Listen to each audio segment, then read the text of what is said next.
नमस्ते, मेरा नाम अन्वेष आर्यन है। मैं चौथी कक्षा का छात्र हूँ। आज मैं आपको एक कहानी सुनाने जा रहा हूँ। कहानी का नाम भूमि पर जीवन। बहुत समय पहले धरती पर एक सुंदर सा गांव था जिसका नाम आनंदपुर था। यहाँ के लोग बहुत मेहनती थे और प्रकृति का सम्मान करते थे। गांव के चारों ओर हरियाली थी, नदी की निर्मल धारा बहती थी और हर घर के आंगन में फल और फूलों के पेड़ थे।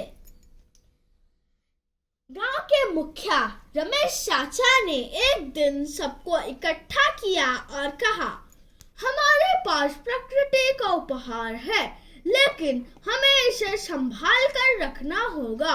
अगर हम अपने जरूरत से ज्यादा पेड़ों को काटेंगे, पानी बर्बाद करेंगे और जमीन को प्रदूषित करेंगे तो हमारी आने वाली पीढ़ियां कैसे जिएंगी?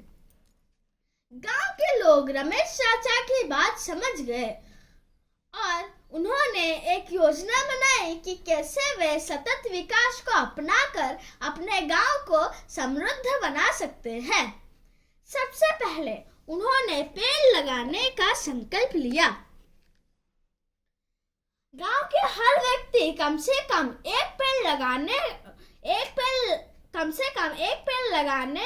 और उसके देखभाल करने का वचन दिया। दूसरा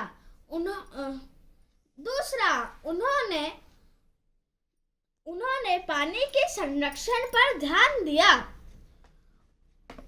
जगह जगह पर वर्षा जल संचयन के कुंड बनाए गए। तीसरा, उन्होंने जैविक खेती की ओर रुख किया। उन्होंने रासायनिक उर्वरकों और कीटनाशकों का प्रयोग करना बंद कर दिया और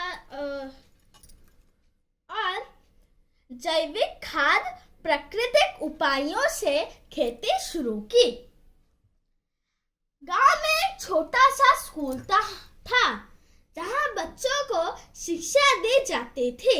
रमेश चाचा ने स्कूल में सतत विकास और पर्यावरण संरक्षण पर विशेष कक्षाएं शुरू की।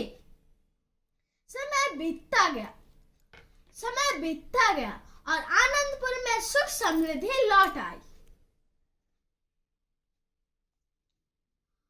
गांव के लोग स्वस्थ और खुशहाल थे।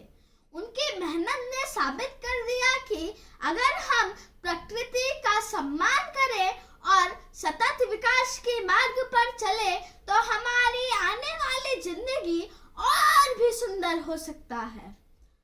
धीरे धीरे पूरी धरती पर जीवन खिल उठा और प्रकृति का संतुलन बना रहा और इस तरह आनंदपुर ने साबित कर दिया कि सतत विकास ही जीवन का सच्चा मार्ग है।